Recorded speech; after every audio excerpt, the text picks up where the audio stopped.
What's up, guys? Alvaro here, and welcome to the Bilingual Stock Market channel again. Let's go ahead and talk about some stocks and about what happened today in the markets. And before starting out the video, I want to wish you all happy holidays, Merry Christmas, and a Happy New Year. I am taking a trip on Monday. I am going to be out of town for something like 2 weeks.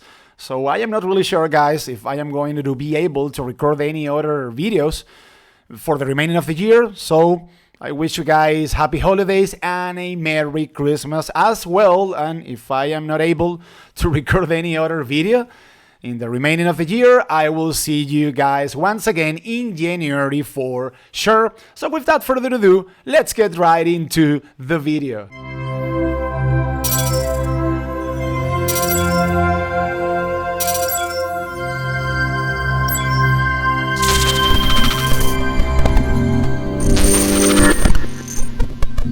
And the markets did pretty well today, guys, with the Russell 2000 going up 0.86%, NASDAQ went up 1.18%, Dow Jones went up 0.74%, and the S&P 500 went up 1.02%. Today we had a low volume day, a quiet day. You guys know that the markets can run up a lot on low volume, and that's exactly what happened today. We had good news this morning because the FDA approved Pfizer's COVID-19 antiviral pill.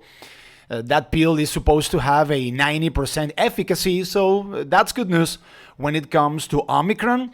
Keep in mind, guys, that we are going to have a 3-day weekend because the markets are going to be closed on Friday in observance of Christmas Eve and Christmas itself. So we might see, I'm thinking that we might see some sort of downwards pressure tomorrow into the closing bell. If some people decide to lock in some profit and, close some positions in order to avoid the news cycle about Omicron and stuff like that throughout the long weekend. So that's a scenario that you guys have to keep in mind for tomorrow. Something that is worth pointing out, guys, about this month of December is that this month of December has been the most volatile month of the year of 2021. That is not the norm. Usually December is a quiet month. For the most part, the last 2 weeks of December are, low volume weeks with not a lot of things happening out there when it comes to the markets. That might be the case this year, but when it comes to the first weeks of December, we have had a very volatile month, which, as I just said, is not the norm. And speaking about volatility, the VIX went down today 10%. It broke the support of 20 points. So it looks like, that we might have a positive end of the year for the markets. We will see what ends up happening. When it comes to the advances and declines distribution, we had another solid day as well, with 4,488 stocks going up and only 3,000 stocks going down. And if we take a look at the sectors, guys, this is very important because the sectors tell us exactly what happened today in the markets. The best performing sector today by a long shot was consumer discretionary. Why? Because of Tesla. Tesla went on an absolute tear today. Elon Musk said that he's done selling Tesla shares. And the second he said that, Tesla obviously went on an absolute tear. I actually took advantage of this run up and I sold a covered call that I am going to show you guys in just a second. The second best performing sector today was technology, going up 1.33%. And the second most important sector of the markets also went up, guys. The financial sector, it went up 0.42% despite the fact that the 10-year treasury yield went down today. You guys know that both the financial sector and the 10-year treasury yield are strictly correlated. I am about to show you guys something. And the worst performing sector today was communication services because of Facebook. Facebook got absolutely crushed. We got news I would say that we got good news, but the markets didn't like that news, sorry, and I am going to tell you guys about that news in just a second because Facebook is one of the stocks that I am going to break down from a technical standpoint in this video. So, circling back to the financial sector, you guys know that I am always telling you guys over here that the financial sector is correlated with the 10-year Treasury yield. So, check this out, guys. So here we have two different lines, right? So we have candlesticks, regular candlesticks, which are the 10-year Treasury yield.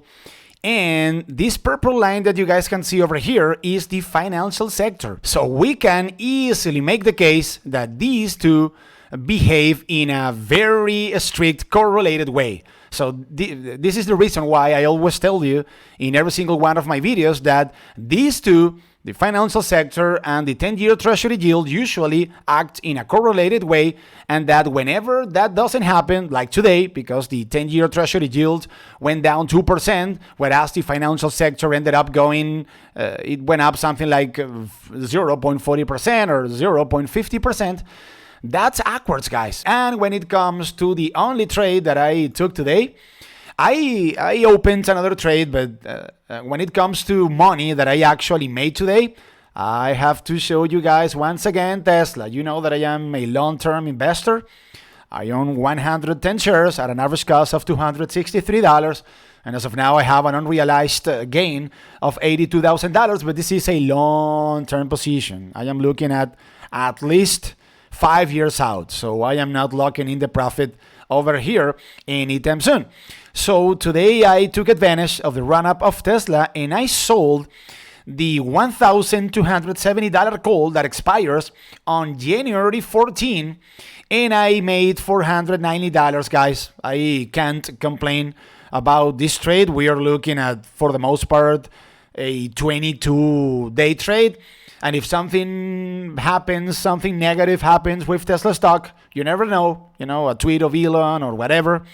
And if Tesla happens to take a hit, then I can buy back this call, and I am going to be exiting the trade, making a profit. And I don't think that Tesla is going to be at or above $1,270 on January 14, or at least I hope so, right? And hope is not a plan, but if something unexpected happens, obviously, guys, I am going to roll over this covered call. And now let's go ahead and let me remove here the study. Let me see. Okay. Now let's go ahead and take a look at the S&P 500. And in the case of the S&P, guys, very solid day, despite the fact that we traded on a very low volume. So the S&P went up today 1.02%, and it closed today's trading session at 4,696 points. So what can I say here? There is absolutely nothing wrong with this chart. This is what I have been telling you guys. And clear uptrend, we are trading above both moving averages, this 50 SMA and this 180 SMA on the 4-hour chart.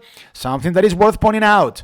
Today we went up 1%, and take a look at the RSI of the S&P, 58 points, very healthy from a technical standpoint. The S&P is nowhere near of entering into overbought territory.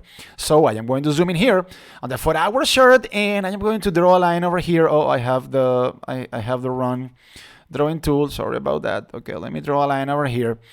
So if I draw a line over here, guys, we are about to enter into a very tough territory for the bulls of the S&P, 4,700.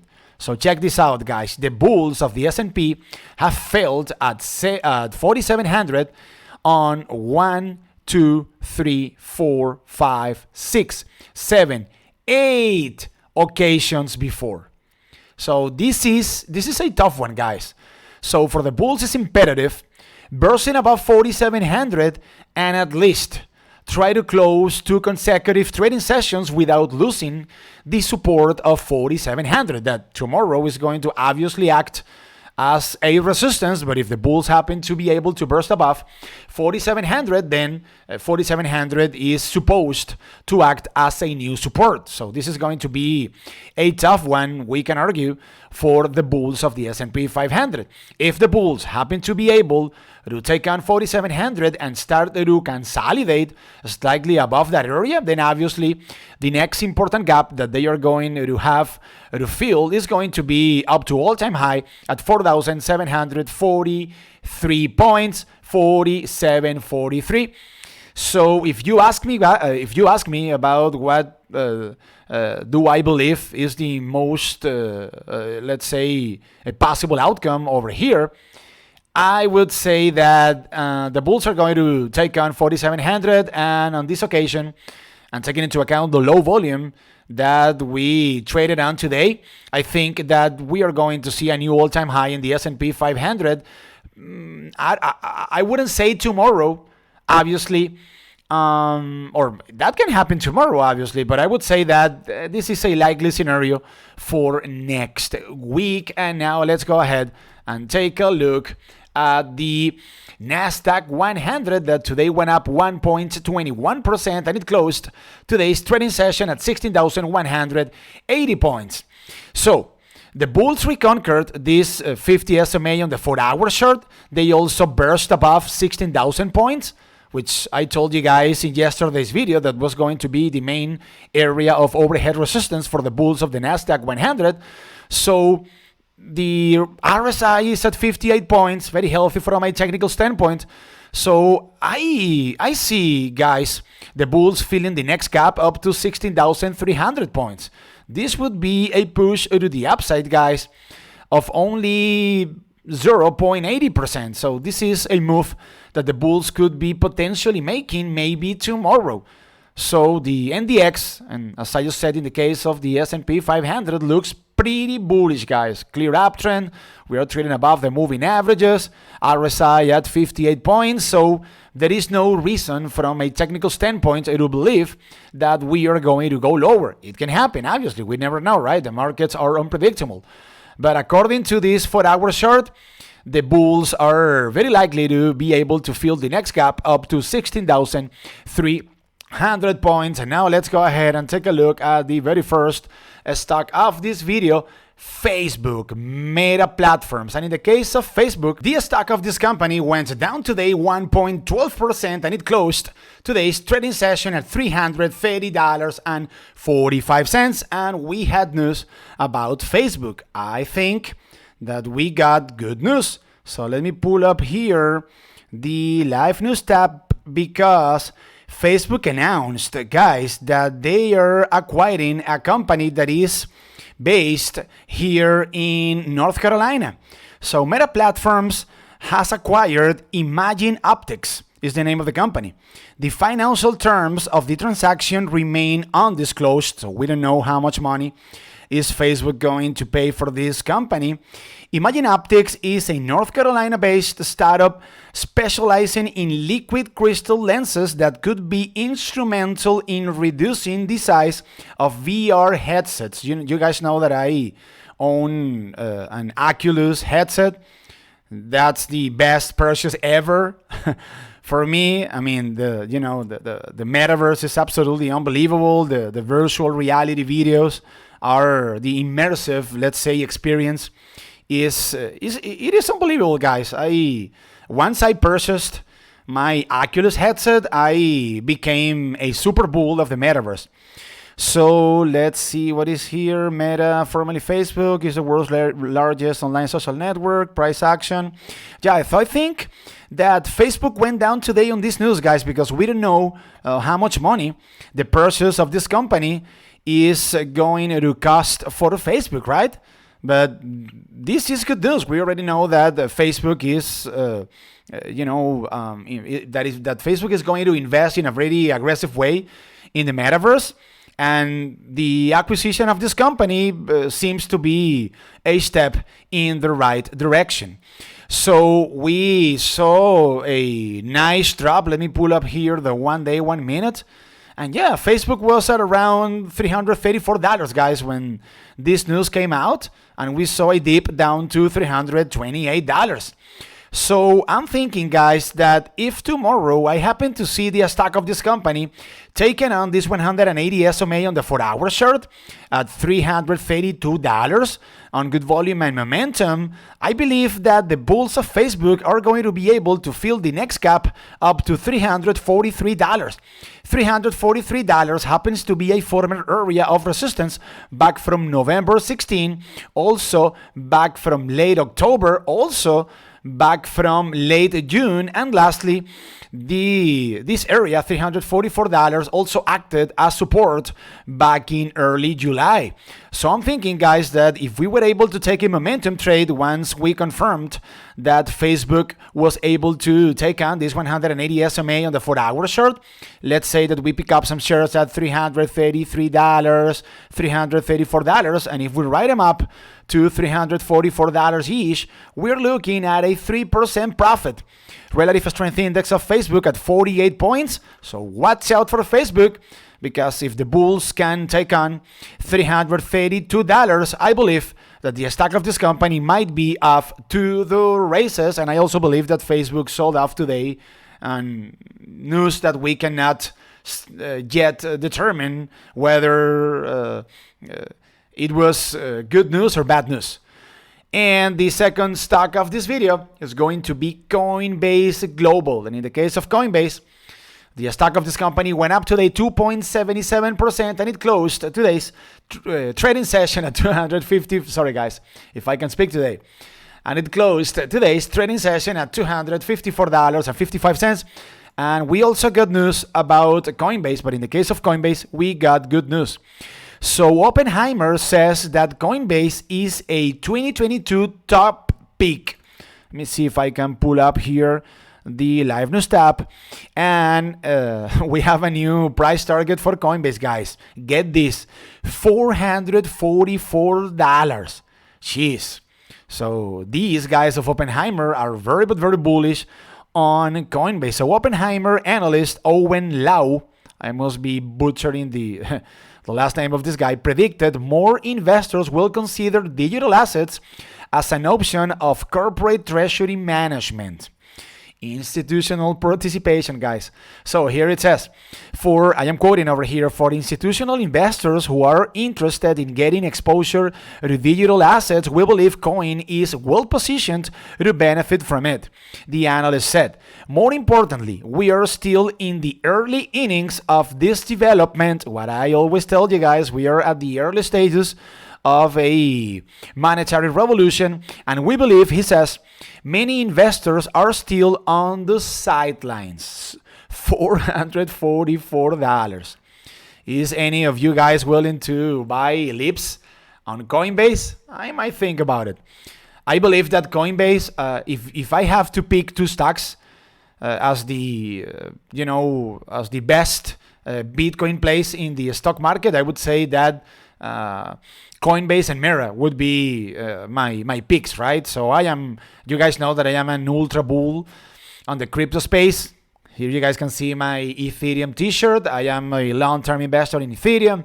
I am also a long-term investor on Bitcoin, and I believe that this is going to the moon, guys. I gotta be very honest. I do see if in the short term, let's see, let's say maybe mid of next year at $7,000. I do see Bitcoin at $500,000, 5 years out, matching the market capitalization of gold at around $11 trillion.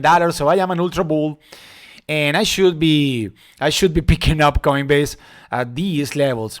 So in terms of taking a trade, guys, I believe that if the bulls of Coinbase can take on this 50 SMA on the 4-hour chart near $255, and if at the same time Bitcoin happens to be able to burst above $50,000 and fill the next gap up to $53,000 each approximately, I think that the bulls of coin, guys, are going to be able to fill their next gap up to $286. $286 happens to be a former area of resistance back from early September and also back from early August.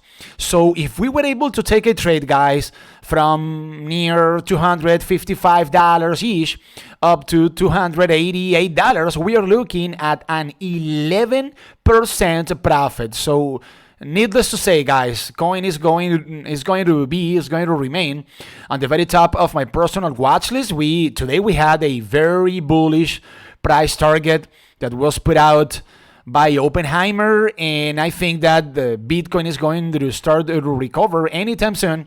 And if Bitcoin can take on 53,000, 54,000, I think that we are very likely to see Coinbase near $286. And the third stock of this video is going to be AMD Advanced Micro Devices. And in the case of AMD, guys, I got skin in this game. Let me show you. Today I purchased the $100 call that expires on April 14, and I paid $1,780. As of now, I have an unrealized return, get this, guys, of $5. But I believe that this is going to be a profitable trade. And why? Well, let me zoom in here on the 4-hour chart. Take a look, guys, at how the bulls of AMD failed yesterday right at this 180 SMA on the 4-hour chart, and they also failed today right at this 180 SMA at $144.50, which happens to be a former area of support back from mid-November. So I'm thinking, guys, that the second the bulls can take on $145-ish, they are going to be able to fill the next gap up to $153.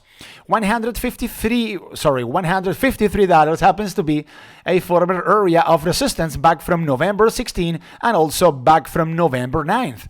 So if we were able to take a trade, I mean, I am already on call options, but if any of you wants to take a momentum trade on AMD, such as the one that I am describing over here, so from $145 up to $153, we are looking at a 5.30% profit, nothing to sneeze at. Take a look at the RSI of AMD. It is at 60 points, very healthy from a technical standpoint. So I think that the bulls take on $145 and AMC is going to be off to the races. And the last stock of this video is going to be Sofi Technologies. And in the case of Sofi, I also have skin in the game. Let me show you guys. So let me pull up here my calls on Sofi because I purchased call options recently. Let me show you.